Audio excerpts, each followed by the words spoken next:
एक बार आप सबको फिर खुशामदीद हमारी कायनात की 10वीं किस्त के साथ। मेरा नाम उमर आसिम है और मेरे साथ हैं डॉक्टर सलमान हमीद। डॉक्टर सलमान हमीद हमें अमेरिका से रौनक बख्शते हैं हमारी कायनात की पॉडकास्ट में, और हम इनके बड़े ममनून हैं कि ये वक्त निकालते हैं और उर्दू ज़बान में जो पॉडकास्ट हमने शुरू की हुई है, ये इसमें हमें बहुत सारी मज़ेदार तफसीलात और नहायत आसान तरीके से बताते हैं। कैसे हैं आप डॉक्टर साहब? बिल्कुल खैरियत से। आप सुनाएं। बिल्कुल ठीक ठाक, बिल्कुल एवन। कैसी चल रही है वहाँ की एस्ट्रोनॉमी? बस वो चल रही है। यहाँ पे इस वक्त जो है वो बर्फ पड़ रही है बाहर तो अच्छा, इसको लड़ सारी टेलीस्कोप्स कवर्ड है। तो अच्छा डॉक्टर साहब, ऐसा था कि जो अब आज हम बात करना चाह रहे हैं वो हमारे सामने ये एक खबर आई कि ग्लोबुलर क्लस्टर्स के अंदर एस्ट्रोनॉमर्स का ख्याल है कि इंटेलिजेंट लाइफ फॉर्म हो सकती है, एलियंस हो सकते हैं।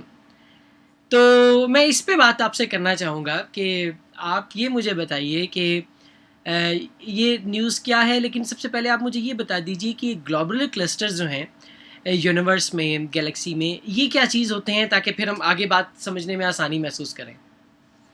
अच्छा, तो ग्लोबुलर क्लस्टर्स जो हैं, एस्ट्रोनॉमर्स जो हैं, उनके लिए काफ़ी आसानी होती है कि इनके जो नाम जब वो देते हैं चीज़ों के, वो उस हिसाब से देते हैं कि जैसी चीज़ उनको नज़र आ रही हो। तो ग्लोब अगर नज़र आ रहा हो तो उसको कहते हैं कि ग्लोबुलर क्लस्टर। लेकिन वो हैं क्या? हमारी मिल्की वे गैलेक्सी है, और एक दफ़ा हम कभी फिर बात करेंगे कि मिल्की वे जो हमारी जिस गैलेक्सी में हम हैं उसका स्ट्रक्चर क्या है। लेकिन मिल्की वे में तकरीबन है 200 बिलियन स्टार्स रफली। ठीक है। अच्छा, अब ज़्यादातर स्टार्स जो हैं वो हम बात करते हैं वो गैलेक्सी की डिस्क में हैं, मगर और भी गैलेक्सी में स्ट्रक्चर्स हैं। ग्लोबुलर क्लस्टर्स जो हैं वो ग्लोब्स जिस तरह से नाम से बात करते हैं कि वो एक सर्कुलर, एक तरह से ग्रेविटेशनली बाउंड बहुत सारे सितारे हैं जो हमारी गैलेक्सी को ऑर्बिट कर रहे हैं। अब हमारा सूरज है वो तो अकेला सूरज है जो हमारे यानी कि बहुत सारे सितारे उसके साथ हैं, लेकिन वो इंडिविजुअल हैं, वो मुख्तलिफ जगहों पर फैले हुए हैं गैलेक्सी की डिस्क में। ग्लोबुलर क्लस्टर में बहुत ही छोटे से हिस्से में तकरीबन आप हिसाब लगाएं कि उसका जो नॉर्मली उसके जो डायमीटर होता है वो तकरीबन 100-150 लाइट ईयर्स। अच्छा, खासे। ठीक है। तो रिलेटिवली वो छोटा है, और उस 100-150 लाइट ईयर में आपके पास होते हैं तकरीबन 100,000 स्टार्स या इवन मिलियन स्टार्स या कुछ मिलियन स्टार। ठीक है, उनको आप छोटे से 100-150 लाइट ईयर्स में आपने उन सब सितारों को अंदर जमा कर दिया। तो इसका मतलब ये कि वो ग्रेविटेशनली जो हैं वो एक दूसरे से बाउंड अप है, वो इंडिविजुअल स्टार्स हैं। ठीक है। ये कब बने थे? आ, ये ख्याल ये है कि और एक और चीज़ जो इसमें साथ में आती है कि ये जो ग्लोबुलर क्लस्टर्स हैं वो हमारा ख्याल ये है एस्ट्रोनॉमर्स का कि ये कायनात के और हमारी गैलेक्सी के भी सबसे बुजुर्ग सितारे हैं। मतलब ये है कि ये बने थे 10 से 12 बिलियन साल पहले। ठीक है।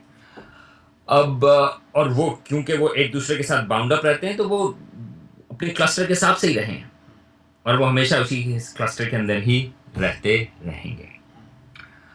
ख्याल ये है कि जब हमारी गैलेक्सी फॉर्म हो रही थी, जिसमें बहुत सारी स्टार फॉर्मेशन, बहुत सारे स्टार्स बन रहे थे, स्टार फॉर्मेशन को कहते हैं, उसमें ये ग्लोबुलर क्लस्टर्स भी फॉर्म हुए। मगर हमारा सूरज जो है हालांकि बाद में बना, लेकिन हमारे सूरज जिस तरह के सितारे जो गैलेक्सी में बने थे वो तो फैले हुए थे, लेकिन क्लस्टर्स में ये जो है वो ग्रेविटेशनली बाउंड हो गए। तो ये हमारी गैलेक्सी में है, तकरीबन हमारी अपनी गैलेक्सी मिल्की वे में है तकरीबन 150 ग्लोबुलर क्लस्टर। अच्छा। ख्याल ये है कि 10 या 20 और जो हैं वो अभी हमें मिले नहीं है। हो सकता है कि वो गैलेक्सी की दूसरी तरफ हों या डस्ट में हों, और वो हमें नज़र नहीं आया, लेकिन ख्याल ये है कि नंबर जो है वो तकरीबन 150 के करीब है।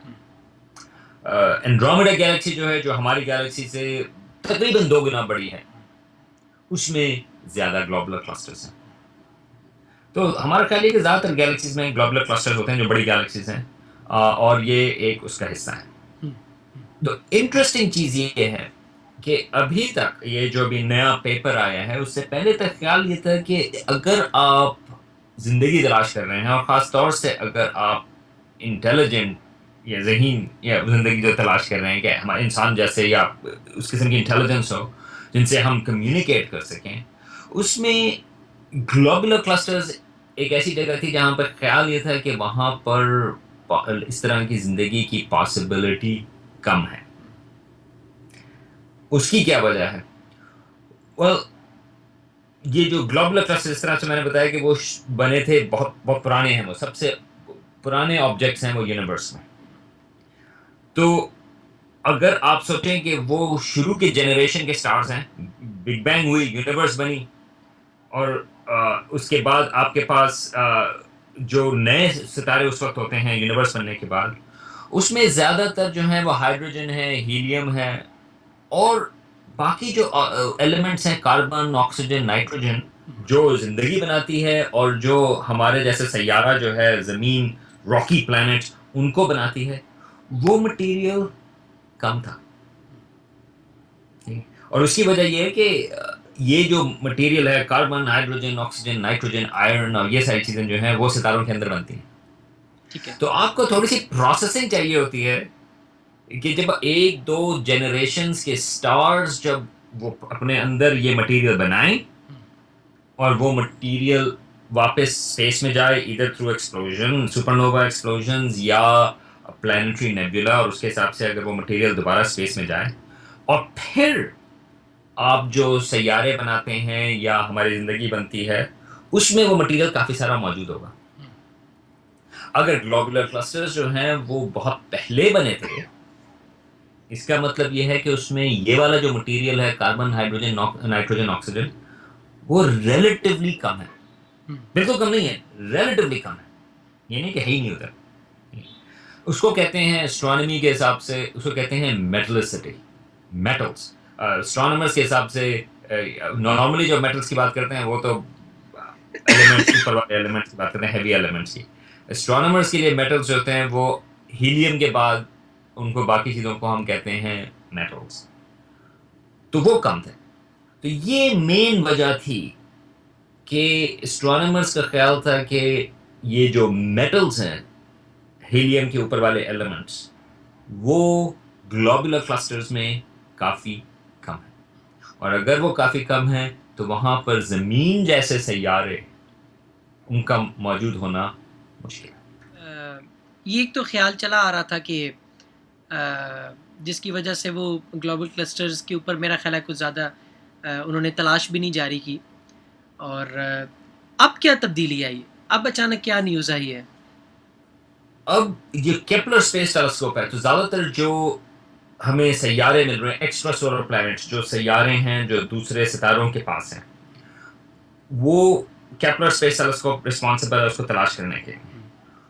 उसको ऐसे सैयारे मिले हैं जो ज़मीन जैसे हैं, मगर उनकी जो मेटलिसिटी है या जो उनके सितारा जहाँ पर है उसमें वहाँ पे जो मेटल्स हैं वो वैसे ही हैं कुछ जैसे ग्लोबुलर क्लस्टर्स के हैं। अच्छा। मतलब ये है कि केपलर स्पेस टेलीस्कोप को ऐसे सैयारे ज़मीन जैसे मिलना शुरू हो गए हैं जो कि बहुत ही लो मेटल एनवायरनमेंट में हैं। मतलब ये है कि हमारा ख्याल था पहले कि ऐसी जगहों पर जहाँ पर कार्बन, हाइड्रोजन, नाइट्रोजन, ऑक्सीजन इस किस्म की चीज़ें जो हैं वो कम हैं, वहाँ पर ज़मीन जैसे सैयारे मौजूद नहीं होंगे, मगर केपलर को अब सैयारे मिलना शुरू हो गए हैं उस किस्म की एनवायरनमेंट में। अगर उसको ऐसे सैयारे मिले, और लेकिन उसको जो अभी तक सैयारे मिले हैं वो गैलेक्सी के अंदर है, ग्लोबुलर क्लस्टर्स के अंदर नहीं है, डिस्क के अंदर है। लेकिन क्योंकि एनवायरनमेंट वैसी है मेटल्स के हिसाब से, तो अब ख्याल ये है कि ग्लोबुलर क्लस्टर में भी ऐसे सैयारे मौजूद होंगे। अच्छा। और इसमें एक बड़ी इंटरेस्टिंग चीज़ है कि अभी तक एस्ट्रोनॉमर्स को सिर्फ एक सैयारा मिला है ग्लोबुलर क्लस्टर में, सिर्फ अच्छा। एक अभी तक। उन्होंने अच्छा। ज़्यादा देखे नहीं है लेकिन सिर्फ एक मिला है। ठीक है। और वो एक्चुअली ग्लोबुलर क्लस्टर है M4 के नाम से। अच्छा। और मेसेर ऑब्जेक्ट नंबर 4, चौथा ऑब्जेक्ट उसकी क्लासिफिकेशन का। और एक्चुअली वो बहुत ही इंटरेस्टिंग, दिलचस्प सैयारा है।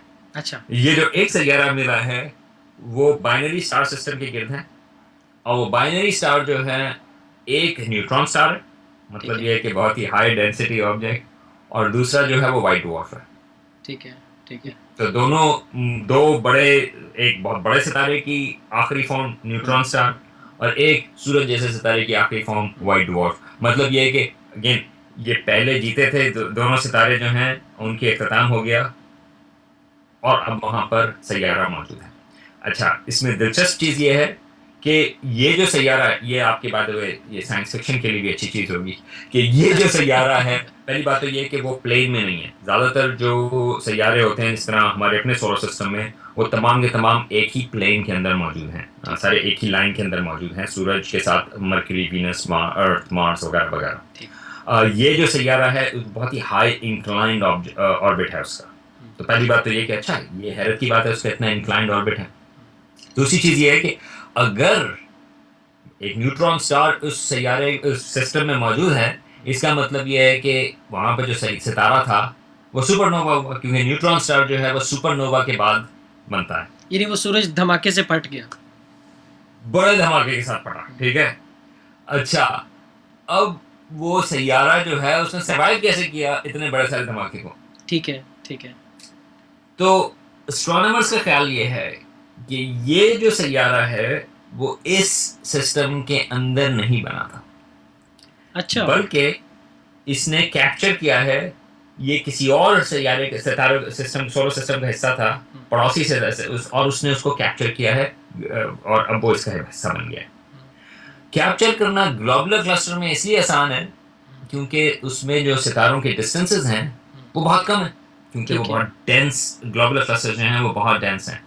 हमारे हिसाब से हमारा जो करीबी सितारा है वो सेंटोरी सिस्टम, वो 4 लाइट ईयर्स के फासले पर है, 3 सितारे हैं उसमें।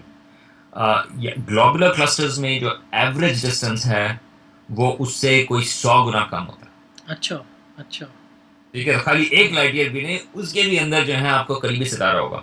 तो लाइकलीहुड उसमें ये है कि अगर आपके पास कोई सैयारे हैं जो बॉर्डर के ऊपर मौजूद हैं, तो वो दूसरे सितारे की ग्रेविटी जो है वो उसको अपने पास खींच सकता है, और इस किस्म के एक्सचेंजेस ख्याल ये है कि काफ़ी कॉमन होंगे। अच्छा, इसकी एक कॉरिडोरी है। अगर आप ऐसा सैयारा तलाश कर रहे हैं जो ग्लोबुलर क्लस्टर में, जो जिसमें ज़िंदगी हो और जिसमें हो सकता है कि इंटेलिजेंस भी हो, तो फिर आपको ऐसे सैयारे, ऐसे सोलर सिस्टम देखने होंगे जिसमें सैयारे जो हैं वो अपने सूरज के करीब हैं, क्योंकि अगर वो बॉर्डर पे हुए तो यार वो दूसरे सोलर सिस्टम में चले जाएंगे। छीन के ले जाएंगे। और आप सोच सकते हैं कि अगर एक सैयारे पे आप हैं और यहाँ पर हमारा एक स्टेबल ऑर्बिट है ज़मीन का, और अगर वो हल्का सा भी चेंज होगा तो आप सोचते हैं कि सूरज की जो वो गर्मी है वो इम्पैक्ट करती है और आपके ओशंस को एवेपोरेट कर देगी अगर आप थोड़े से करीब हों या फ्रीज हो जाएं अगर आप थोड़ा सा दूर हो जाएं। तो अगर आप सोचेंगे अगर आप एक सोलर सिस्टम से आपको दूसरे सोलर सिस्टम जाना हुआ तो लाइफ के लिए वो जो है वो डेवस्टेटिंग होगा। हाँ, ठीक है।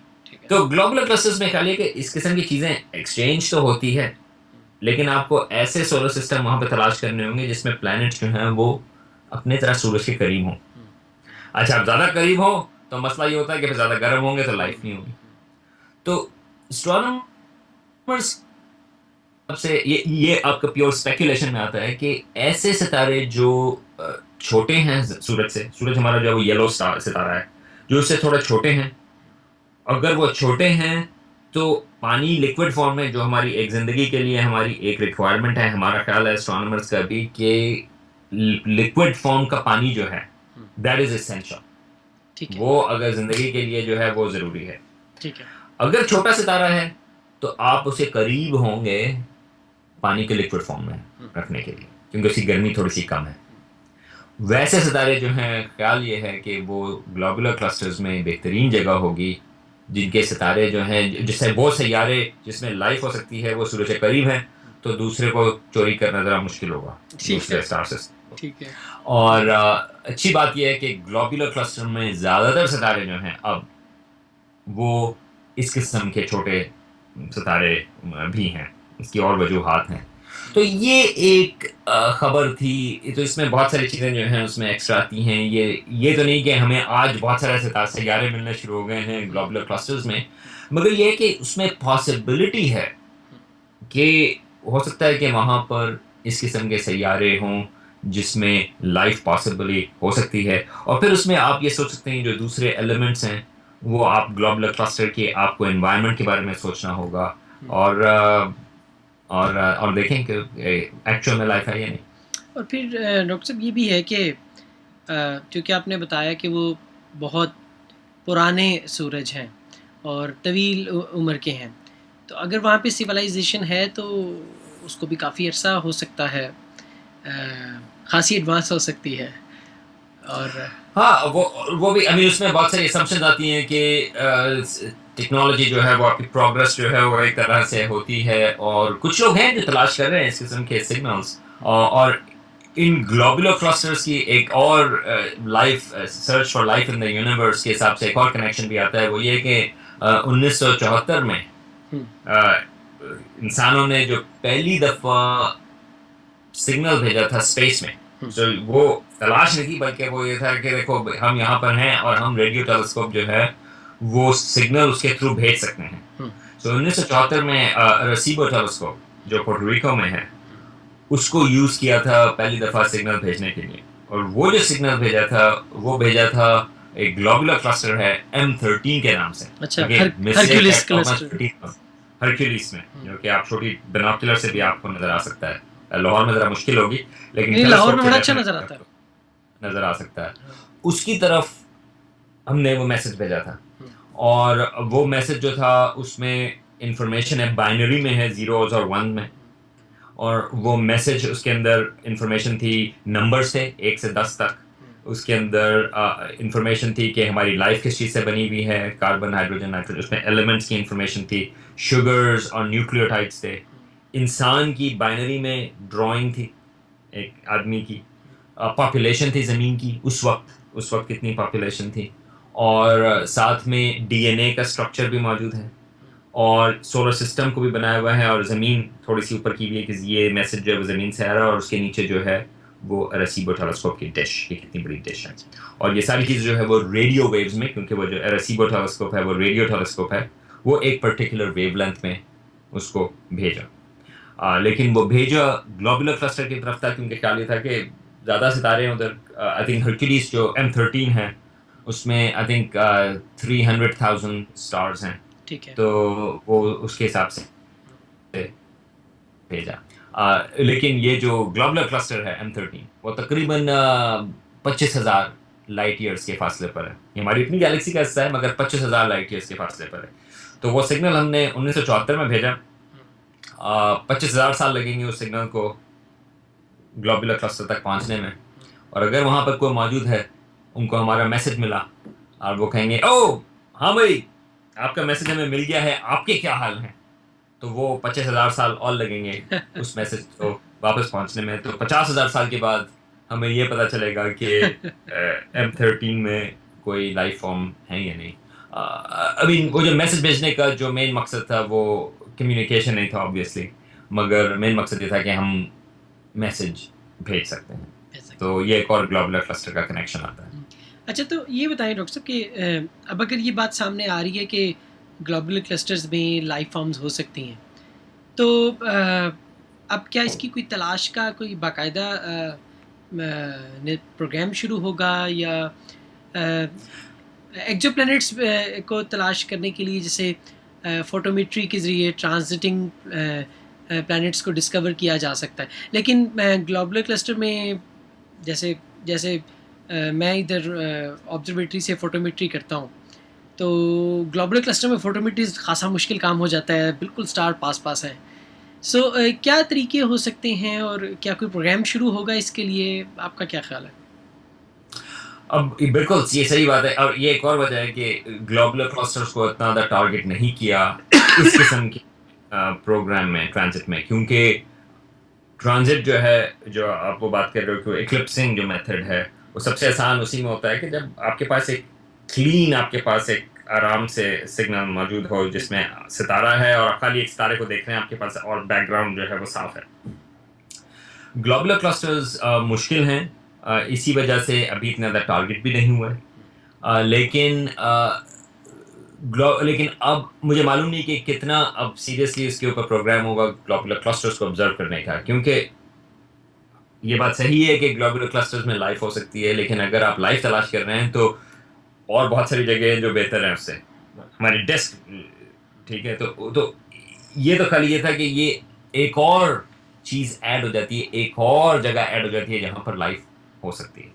तो मुझे ये मालूम नहीं कि कितना सीरियसली एक स्पेसिफिक प्रोग्राम या प्लान होगा ग्लोबुलर क्लस्टर को एक्स्ट्रा सोलर प्लैनेट्स को ऑब्जर्व करने के लिए जिसमें एडिशनल फोकस हो। लेकिन ये बात है कि कुछ लोग और ये एक पर्टिकुलर प्रोजेक्ट है जिसमें ये बहुत ही स्पेकुलेटिव है, लेकिन it's a project, people are looking for it. वो ये कि वो ये गौर कर रहे हैं कि क्या ऐसी सिविलाइजेशंस मौजूद हैं जिन्होंने बड़ा सारा मेगा स्ट्रक्चर्स जिन्होंने फॉर्म किए हुए हों सिविलाइजेशन से। उन मेगा स्ट्रक्चर्स की वजह से इनकी थियोरी है, एंड अगेन वो फिर कभी इसकी बात करेंगे, ख्याल ये है कि इंफ्रारेड में एक एक्सेस होगा, ये उनका ख्याल है।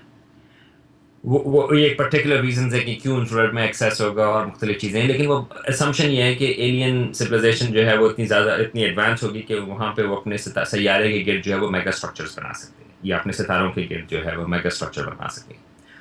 उस प्रोग्राम के तहत वो ग्लोबुलर क्लस्टर्स को देख रहे हैं और या उनकी सर्च में शामिल है। इसकी वजह यह है कि ओवरऑल इंफ्रारेड में ग्लोबुलर क्लस्टर्स जो हैं वो रिलेटिवली लो इमिशन है, तो इसलिए वो उसको वहाँ पर गौर कर रहे हैं। लेकिन इसके अलावा मेरा ख्याल है कि ट्रांजिट मेथड जो है वो पॉसिबल है, लेकिन काफ़ी मुश्किल है, स्पेशली ग्लोबुलर क्लस्टर के कोर की जी तरफ। बिल्कुल। आई थिंक आप बाहर की तरफ आप कर सकते हैं, लेकिन मुख्तलिफ अगर आप खाली ब्राइटनेस की चेंज देख रहे हैं तो ग्लोबुलर क्लस्टर्स में मुख्तलिफ किस्म के वेरिएबल स्टार्स भी नज़र आते हैं। ग्लोबुलर क्लस्टर्स में मुख्तलिफ किस्म के वाइट डवार्फ्स भी हैं और आफ्टर ऑल ये जिस अभी आपको स्टार सिस्टम की बात कर रहे हैं वो भी वहाँ पे ग्लोबुलर क्लस्टर्स में ही डिस्कवर हुआ है। तो इस किस्म की चीज़ें हो सकती हैं, लेकिन ग्लोबुलर क्लस्टर में उसको इस किस्म की चीज़ों को ऑब्जर्व करने के लिए आप समझेंगे कि आपने एक स्टेप और मुश्किल कर दिया है। और ये बात करके एक आखिरी चीज़ मैं कहना चाहूँगा कि ग्लोबुलर क्लस्टर्स हमारी एस्ट्रोनॉमी के लिए एक इंतहाई इम्पोर्टेंट भी हैं, मुश्किल भी हैं मुख्तलिफ सितारों सैयारों को तलाश करने के लिए और मुख्तलिफ चीज़ें। लेकिन अगर आप प्योर एस्ट्रोनॉमी की बात कर रहे हैं तो ग्लोबुलर क्लस्टर्स एक्चुअली वो सेंट्रल पीस हैं, जिसमें से आई थिंक हमने कुछ अर्सा पहले बात की थी हर्ट्ज़बर्ग रसल डायग्राम की, HR डायग्राम। उसकी एवोल्यूशन को समझने के लिए एक्चुअली ग्लोबुलर क्लस्टर्स जो हैं वो एक सेंट्रल पीस थे, और इसकी वजह यह है कि क्योंकि तमाम सितारे ग्लोबुलर क्लस्टर में वो एक वक्त बने थे। जब आप डिस्क को देखते हैं तो वो तो कुछ पहले बने कुछ बाद में बने, हर तरफ उसकी वो जो मौजूद है, लेकिन ग्लोबुलर क्लस्टर्स का हमें पता है कि तमाम सितारे जो हैं वो एक वक्त बने हैं। तो वो जो हर्ट्ज़बर्ग रसल डायग्राम है जो हमने बात की थी कि वो एक इसकी मेन सीक्वेंस होती है, आप एक्चुअली ये पता कर सकते हैं कि एग्जैक्ट एज ग्लोबुलर क्लस्टर की क्या है, क्योंकि आप ये देख सकते हैं कि किस किस्म के बड़े सितारे जो हैं वो अब मेन सीक्वेंस पर मौजूद नहीं। मतलब ये है कि कितने सितारों ने अपनी हाइड्रोजन ख़त्म कर दी, ठीक है, और वो जो हाइड्रोजन ख़त्म करने का रिलेशन है वो कितने बड़े हैं। बिल्कुल ठीक। तो ग्लोबुलर क्लस्टर्स एक्चुअली आपको बताती है कि कितने सितारे जो हैं वो मेन सीक्वेंस से मूव ऑफ हो चुके हैं, ठीक है, और वो एक इंतहाई इम्पोर्टेंट चीज़ थी एस्ट्रोनॉमी के लिए, सितारों को समझने के लिए। तो ग्लोबुलर क्लस्टर्स जो हैं वो एक सेंट्रल फीचर हैं एस्ट्रोनॉमी का। बिल्कुल जी, ऐसा ही है। और इसके साथ ही अब मैं डॉक्टर साहब आपसे इजाज़त चाहूँगा। ये बड़ी आज की इम्पॉर्टेंट डिस्कशन है और बड़ी इंटरेस्टिंग डिस्कशन है, क्योंकि एलियंस को तलाश करने की और इसके बारे में जानने की ख्वाहिश तो बहुत सारे लोगों में, हर इंसान में है। तो ये बड़ी एक इंटरेस्टिंग न्यूज़ आई कि एक्सो प्लैनेट्स जो हैं ग्लोबुलर क्लस्टर्स में इतने ज़्यादा हो सकते हैं, और फिर इतना यूनिक इंटरेक्शन है कि एक सिस्टम का प्लानट दूसरा सिस्टम अपने पास खींच सकता है, हाईजैक कर लेता है, जिसकी आपने मिसाल भी दी कि M4 में ऐसी ही मिसाल मिलती है कि उनका अपना प्लानट नहीं है। तो इसके साथ ही बहुत शुक्रिया डॉक्टर साहब, आपसे बड़ी इंटरेस्टिंग बात हुई और नेक्स्ट एपिसोड में इंशाल्लाह ताला आपसे फिर मिलेंगे। बहुत शुक्रिया जी, बहुत बहुत शुक्रिया। अस्सलाम वालेकुम।